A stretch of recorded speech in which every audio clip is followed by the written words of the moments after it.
বাংলায় অবস্থিত চণ্ডী মন্দিরের অলৌকিক কাহিনী। নমস্কার বন্ধুরা, স্বাগত আমাদের চ্যানেলে। সম্পূর্ণ তথ্যটি সংগ্রহ করা আপনাদের কাছে অনুরোধ, ভিডিওটি আপনারা সম্পূর্ণ দেখুন।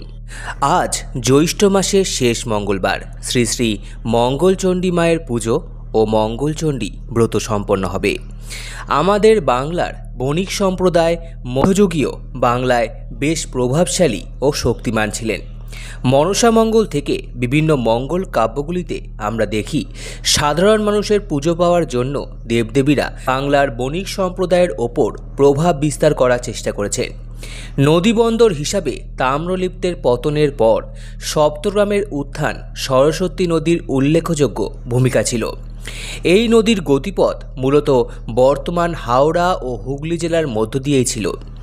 এই দুই জেলার মধ্যে দিয়ে বণিক সম্প্রদায়ের যাতায়াতের কারণে আরও কয়েকটি সহবন্দর গড়ে ওঠে, যার মধ্যে হাওড়া জেলার বেতর উল্লেখযোগ্য। যদিও বর্তমানে সরস্বতী নদীর অবস্থান বা গতিপথ দেখে তখনকার নদী বাণিজ্যের কথা কল্পনাও করা যাবে না। তাই হুগলি ও হাওড়া জেলার বিভিন্ন অংশেই প্রাকৃতিক দুর্যোগ ও অন্যান্য সমস্যার হাত থেকে বাঁচার জন্য এই বণিক সম্প্রদায়ের অনেকেই চণ্ডী মন্দির স্থাপন করেছিলেন। বেতাই চণ্ডী কথিত রয়েছে ধনপতি সওদাগর সমুদ্রযাত্রাকালে ঝড় ঝঞ্ঝার কবলে পড়েছিলেন। তখন তিনি স্বপ্নে দেবী চণ্ডীর আদেশ পেয়ে বেতর বন্দরের কাছে এই দেবীকে প্রতিষ্ঠা করেছিলেন। তবে বর্তমানে হাওড়া শিবপুরের বেতাইতলা নামক জায়গায় এই দেবীর মন্দিরটি অবস্থিত। যদিও বেতর থেকেই বেতাই চণ্ডীর নামকরণ হয়েছিল বলে এই নিয়ে কোনো দ্বিমত নেই। মাকড় চণ্ডী বর্তমানে হাওড়ার মাকড়দহে এই মন্দিরটি অবস্থিত। আগে নাকি মাকড়দহের নাম ছিল মাপুরদহ। মাপুর অর্থ মাতৃপুর এবং দহ অর্থাৎ হ্রদ।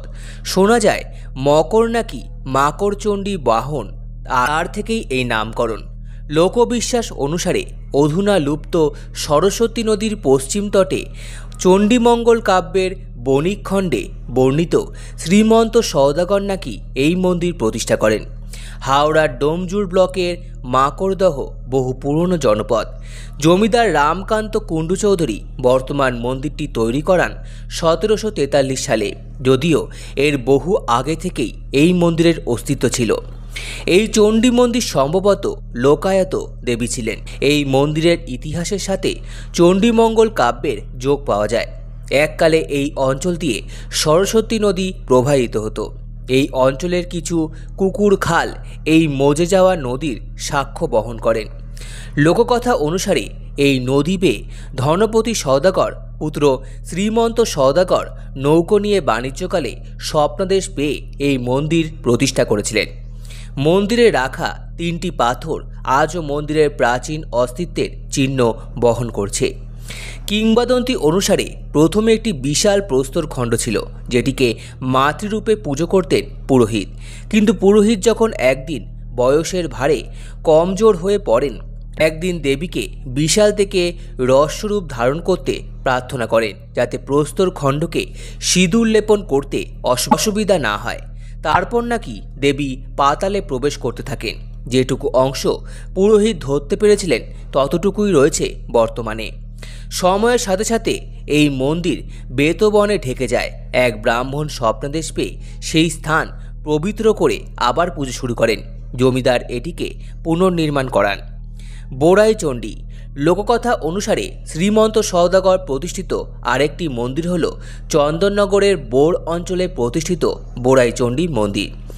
মন্দির ফলকে লেখা আছে এই মন্দির শ্রীমন্ত সওদাগর দ্বারা প্রতিষ্ঠিত। যদিও চণ্ডীমঙ্গল কাব্যমালার কোথাও এই মন্দিরের উল্লেখ পাওয়া যায় না। দেবী এখানে চতুর্ভুজা, বরাভয় দাত্রী। এখানে দেবীর মূর্তি কোষ্ঠী পাথরের নির্মিত।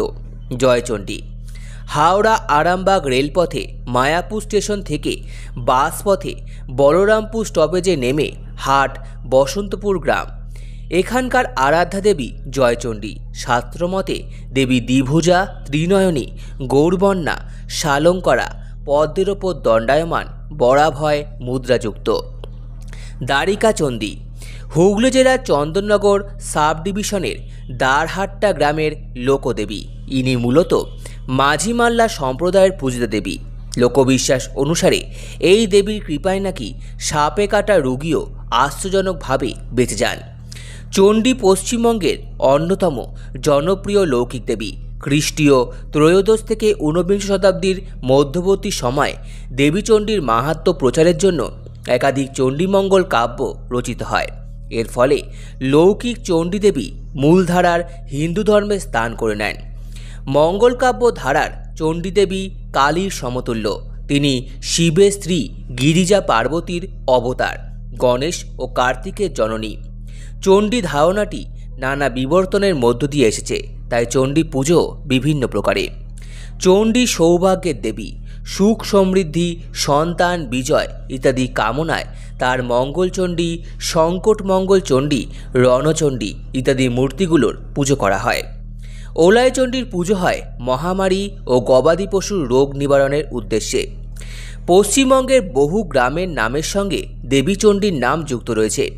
প্রাচীন কামতাপুর রাজ্যের সমগ্র জনজাতি ও রাজ্যের মঙ্গলের জন্য এই পুজো করতেন। বাণগড়ের রাজা বিষ্ণুবর্মন স্বাধীন বাণগড়ে একটি বিশাল চণ্ডী মন্দির স্থাপন করেন। বৈদেশিক আক্রমণের ফলে সেই মন্দিরটির সম্পদ ধ্বংস হয়েছে।